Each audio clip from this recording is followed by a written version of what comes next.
Punch Presentations are proud to present the Proscenium Online Theatre Company's original production of Helt Texas. Don't forget to subscribe, rate and share wherever you get your podcasts. This is Helt Texas, Part 2. Many people may lie trapped beneath tons of snow after an avalanche. Search is still underway for other possible victims. The hotel hit by Wednesday night's avalanche. On camera, the snow rushing down the slopes, creating an avalanche. Mountain rescue teams flying in from neighbouring regions were quick to respond to the avalanche, fearing several had been killed. Presumed dead after vanishing in an avalanche was an American.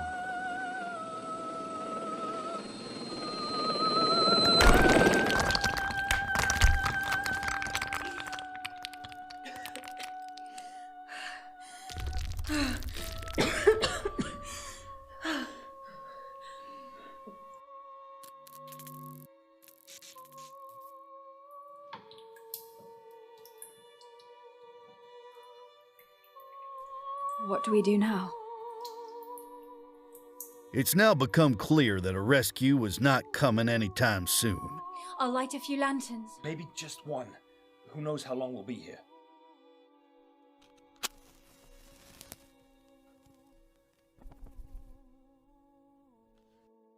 Natalia, what happened to Alexei? He left for cigarette just before landslide.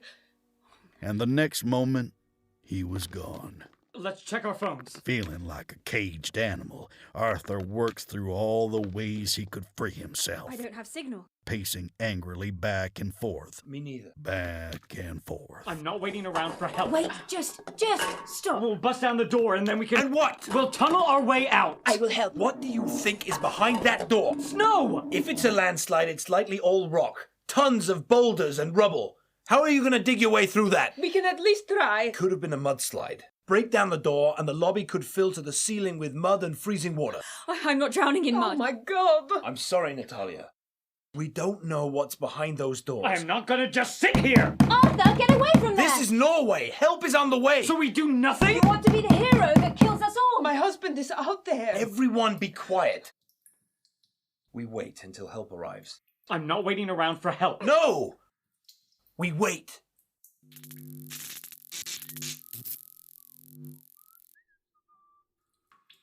Seems we go about our everyday lives and forget everything can turn on a dime. Arthur, can you please stop that? I'm thinking. Can you stop that too? Leave me be.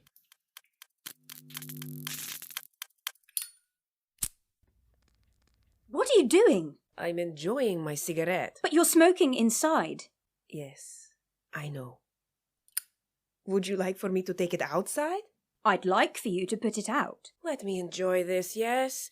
I have only one left and it may be the last one I'll ever have. Secondhand smoke is really harmful. So is being stuck here. Fine. English. What are you doing? What? I didn't have dinner last night or breakfast. Bananas? Really? I was hungry. You didn't even think about us, did you?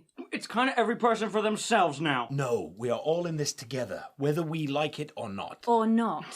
We need to ration everything. We don't know how long we'll be in here. Do you think we could eat a little something? I'm starving. I'm hungry too. Maybe we can split an apple and a bottle of water. But this thief ate all the bananas. Hey! Thief? Arthur does not get half an apple, okay? Hey, Sarah, you know I'm not that selfish, right? I mean, I've always been kind of a stress eater and... We're not talking about it. I'm sorry. You're not sorry. Well, you kind of deserved it. What? I mean, after the way you treated me... I've been very honest with you. I'm sorry.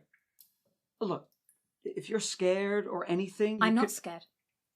No, I mean it. Look, I'm not trying to... I'm fine, Arthur. Just leave me alone. Because you know I care. I told you, I'm fine. I'm not scared and I don't need rescuing. We kind of do.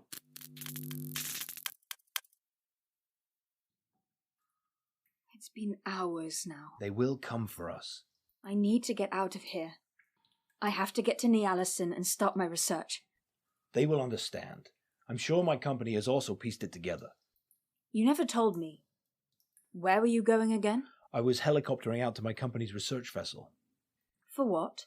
We're exploring some possible sites. Wait. Who do you work for? Noroil. An oil company. An energy company. An oil company. Why didn't you tell me this? You never asked. I'm an operations director for a company... You're here to drill for oil. We're just looking for now. You're working against everything I stand for. Wait, that's not fair. Stop laughing, asshole. I can't believe I almost slept with you. I stop being sexy? Oh, man. I don't understand why you're so angry. You don't get it, do you? It's you! Your company!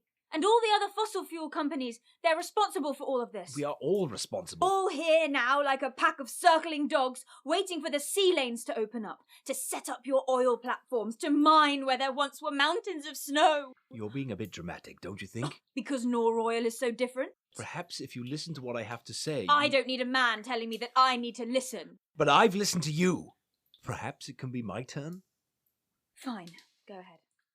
Noroil understands climate change is real. This has become a crisis of conscience for Norway. Oil drives our economy, but the future lies ahead with diversifying energy production. My company is using carbon capture and floating wind turbines. That's some greenwashing bullshit! It is not! We use oil profits to invest in Norway's future. Did Noroil craft all your talking points? We will always need oil. If oil is so precious, why are we piecing it away like it'll always be there? Because there is no quick way to turn off the tap. We're facing a global catastrophe. Can we discuss this without yelling, please? Please! Shut up, Arthur. The adults are having a conversation. We're moving in a better direction. We're racing against time. You know what? I give up. Because you know I'm right. Because there is no winning this conversation. You've rehearsed all your answers and practiced your insights. I know my shit. So do I! And I can tell you we are moving in a better direction.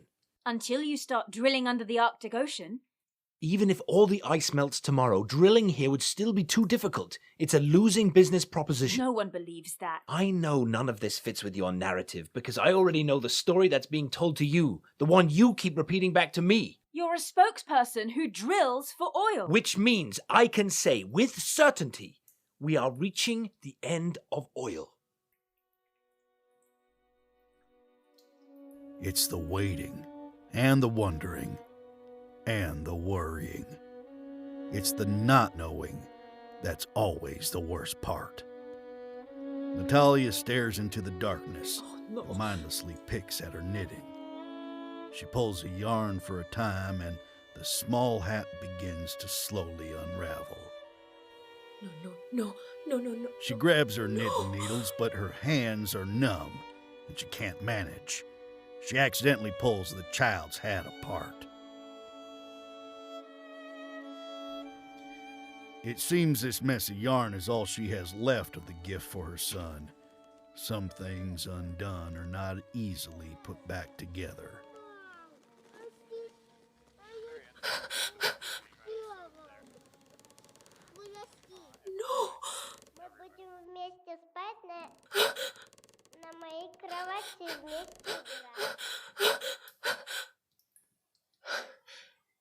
Natalia realizes everyone is asleep.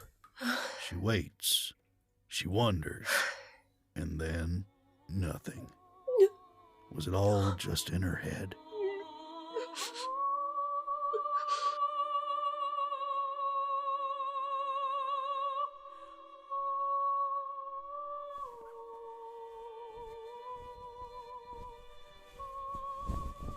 I just have to ask, why did you eat the bananas? Why did you eat the whale carpaccio? No, I'm serious. And I'm serious. This is my life's work, protecting the wildlife in the Arctic. But the Arctic is not a natural history museum or a zoo.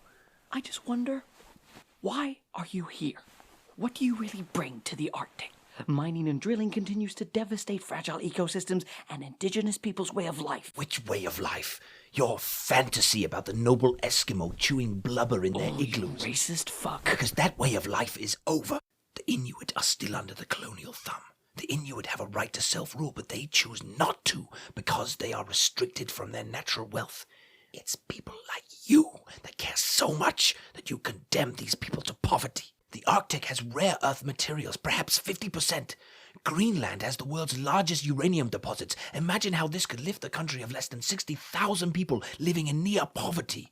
The Inuit want to prosper from their natural wealth. They want to build a good standard of living, to join the rest of the world. Oil companies told the same fucking story to the tribes in the Niger Delta. Everyone was going to get rich. Everyone was going to prosper, right? These companies brought in foreign workers, drained away their oil, and exploited the minority ethnic groups. Now it is a fucking mess there, with crippling poverty and armed insurgencies. They were better left alone. Tell me, is that what you want for the Arctic? Sometimes these things don't go as planned. Is that all you can fucking say? Arthur! My company does not operate in Nigeria. You feel no responsibility for any of it. Do you? You want your comfortable life with your laptops and your smartphones and your fancy drones? I'm doing my part to save the planet! How? By avoiding plastic straws? By counting polar bears?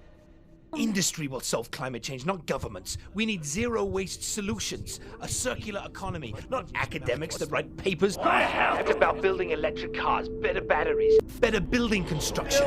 Just so you know, none of us are going back into the bush. You ruin and you destroy what was beautiful, and you leave nothing for the rest of us! You convince yourself of this, yet you still consume unbelievable amounts. Shut the fuck up! Arthur, calm down. Shut up, Sarah! Arthur, Tell me, please. why this guy? Arthur, put down the rifle. I was here, waiting for you! Arthur! You're everything I hate in this world!